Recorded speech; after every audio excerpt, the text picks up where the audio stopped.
दोस्तों, भारतीय संविधान सिर्फ एक किताब नहीं है, बल्कि करीब 140 करोड़ भारतीयों के सपनों का दस्तावेज। दोस्तों, आज यानी कि 26 नवंबर को संविधान का दिन है, यानी कि आज ही के दिन हमारे देश में संविधान को अडॉप्ट किया गया था। तो आइए जानते हैं हमारे देश में संविधान बनने की पूरी प्रक्रिया। दोस्तों, ब्रिटिश सरकार के कैबिनेट मिशन के द्वारा हमारे संविधान सभा की गठन हुई थी। इस संविधान सभा में कुल 389 सदस्य थे और भारत के विभाजन के बाद 299 ही बचे। दोस्तों, हमारे देश की संविधान 9 दिसंबर 1946 को बनना प्रारंभ हुआ। इसके अध्यक्ष डॉक्टर राजेंद्र प्रसाद थे और ड्राफ्टिंग कमेटी यानी प्रारूप समिति के सदस्य डॉक्टर भीमराव अंबेडकर थे। भीमराव अंबेडकर की अध्यक्षता वाली यह ड्राफ्टिंग कमेटी विश्व के करीब 60 प्लस देशों में जा वहां के अच्छे सिद्धांतों को अपने देश में लागू करवाया, जैसे USA, Canada, Australia, south Africa, Britain,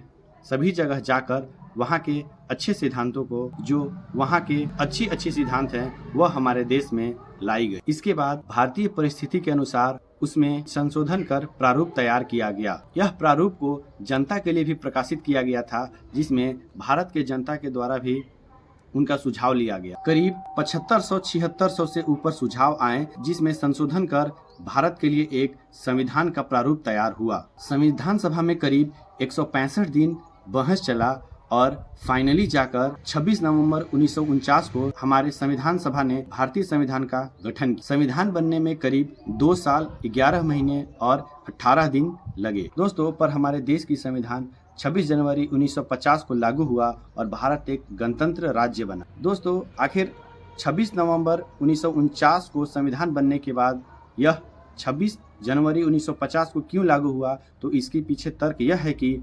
1930 में 26 जनवरी 1930 को पूर्ण स्वराज दिवस हमारे स्वतंत्रता सेनानियों के द्वारा मनाया गया था। दोस्तों, भारत का संविधान विश्व की सबसे बड़ी संविधान है, क्योंकि इसमें फंडामेंटल राइट के साथ साथ फंडामेंटल ड्यूटी और सेंट्रल और स्टेट के साथ साथ पंचायतों को भी शक्तियां देती हैं। इस संविधान में 12 शेड्यूल, 22 भाग यानी कि पार्ट और 448 से ऊपर आर्टिकल